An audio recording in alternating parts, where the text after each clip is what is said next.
Until now, we've discussed how prepping helps you run a better game and how to prep efficiently. In this lesson, I want to address a common pitfall that many GMs encounter: overprep. A lot of game masters over-prepare for their sessions, and as a result, quickly become burnt out. Overprepping happens when a GM tries to plan too far ahead, or attempts to be prepared for every possible scenario in their session. But how can you tell if you're over-preparing? And if you are, how can you avoid doing it in the future? Let's go over the 3 major symptoms of over-prepping and how to mitigate them before you begin to burn out. Number 1, you don't have enough time to prepare everything you want for your next session.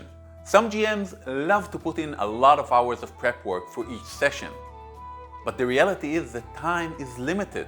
If you find that you just don't have enough hours in the day to prepare everything you want, you should rethink your prepping strategy. A good method of dealing with this problem will be to put a cap on your prep time to avoid straining yourself. This will force you to prioritize your prep work. Symptom 2, you do not enjoy your session prep and feel like it's a chore. Prepping for a session can be a difficult and sometimes lonely process. Try to alleviate some of this pressure by limiting the scope of your prepping.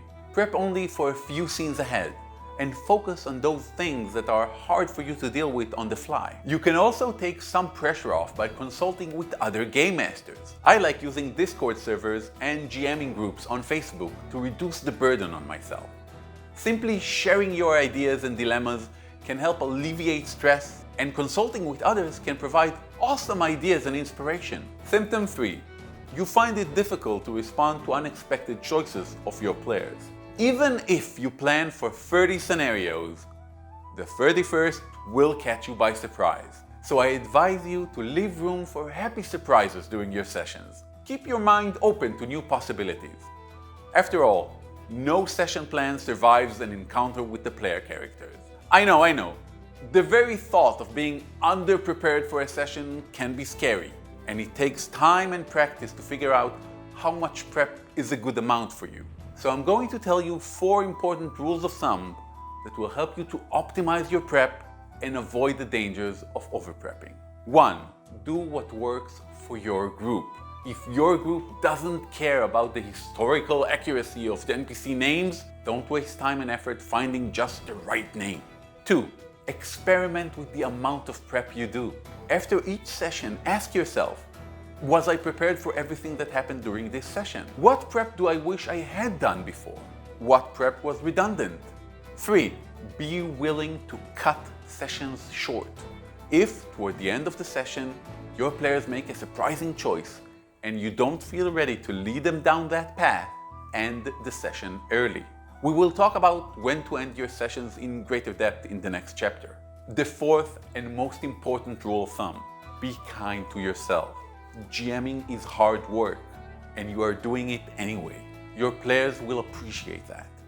So cut yourself some slack. Overprepping can manifest itself in many different ways. Since you know yourself better than anyone else, let's take a moment and reflect on which of these ways are most likely to affect you.